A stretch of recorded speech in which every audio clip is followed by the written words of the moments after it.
नमस्कार। आज हम गुरु पूर्णिमा पर बात करेंगे। आषाढ़ शुक्ला पूर्णिमा गुरु पूर्णिमा के रूप में विख्यात है। गुरु पूर्णिमा के दिन वेदों के रचयिता भगवान वेदव्यास जी का भी जन्म हुआ था। इसी दिन वायुधारिणी परीक्षण भी किया जाता है कि वर्षा कैसी आएगी। आषाढ़ शुक्ला पूर्णिमा से ही सन्यासियों का चातुर्मास्य भी प्रारंभ होता है। इसलिए गुरु पूर्णिमा का दिन बहुत महत्वपूर्ण है और गुरु का स्थान हमारे जीवन में बहुत महत्वपूर्ण होता है। वैसे कबीरदास जी ने भी कहा है कि हरि रूठे गुरु ठोर है, गुरु रूठे नहीं ठोर।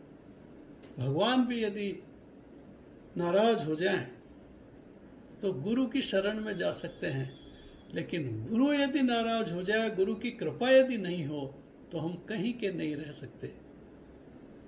इसीलिए कहा है कि गुरु गोविंद दोनों खड़े काके लागू पाए, बलिहारी गुरु आपने गोविंद दियो बताए। गुरु और गोविंद दोनों यदि एक साथ खड़े हों तो सबसे पहले प्रणाम करने में सम्माननीय गुरु ही होते हैं, क्योंकि गुरु की कृपा के बिना परमात्मा के दर्शन संभव नहीं है।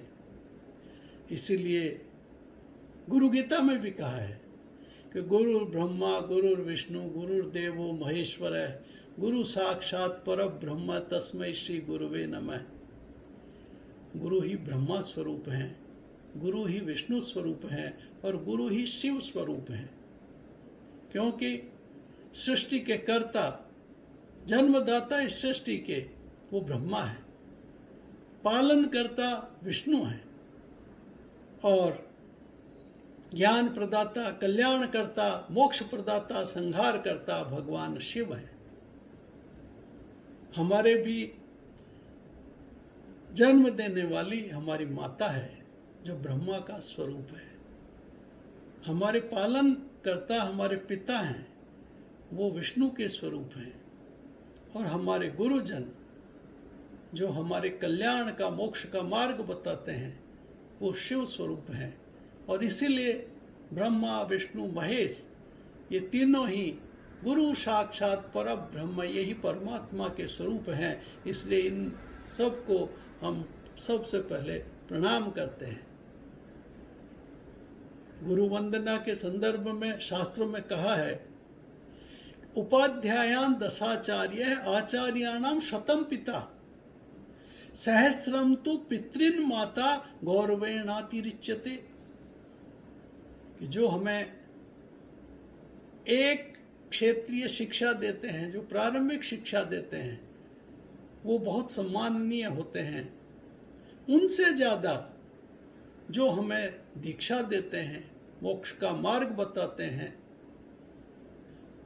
वो आचार्य उनसे 10 गुना ज़्यादा सम्माननीय होते हैं, पूजनीय होते हैं। और आचार्य से 100 गुना सम्माननीय पिता होते हैं और पिता से 1000 गुना सम्माननीय माँ होती है। इसीलिए माँ सबसे सम्माननीय होती है और आदि गुरु कहलाती है। तैत्तिरीयोपनिषद की शिक्षावल्ली में भी सबसे पहला वाक्य यही है कि मातृदेवो भव, पितृदेवो भव, आचार्य देवो भव। कि माता ही देव स्वरूप है, पिता ही देव स्वरूप है और आचार्य देव स्वरूप है। इसीलिए हमें गुरु पूर्णिमा को सबसे पहले अपने माता पिता का सम्मान और पूजन करना चाहिए और उसके बाद हमारे दीक्षा गुरु की पूजा करनी चाहिए। पूर्णिमा के दिन ये जरूर मन में आता है कि गुरु पूजा किस तरह से करें।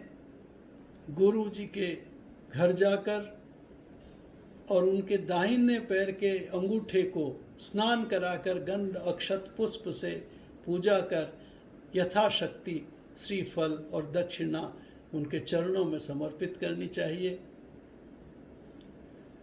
गुरु वंदना के लिए गुरु पूर्णिमा का दिन सर्वश्रेष्ठ होता है और गुरु के आशीर्वाद से हमारा ये जन्म सार्थक हो जाता है। इसलिए गुरु पूर्णिमा को भार न मानकर सहज ही गुरु कृपा और ईश्वर कृपा के रूप में माता का पूजन करने के साथ ही गुरु वंदना करनी चाहिए और हमें अपने जीवन को सार्थक करना चाहिए।